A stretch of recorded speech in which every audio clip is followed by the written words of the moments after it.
Maa-ameti 3D rakendus on loodud Esri ArcGIS Online platvormil. Siin saab näiteks kasutada asukoha otsingut,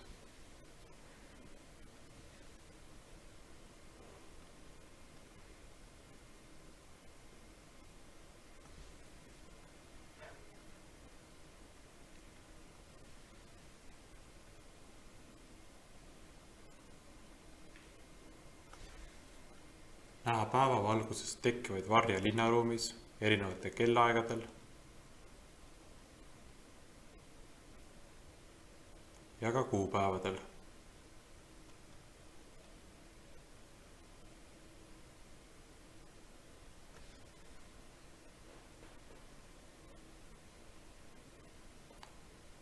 Samuti saab mõõta 2 punkti vahel nii horisontaalseid, vertikaalseid kui ka otseseid kaugusi.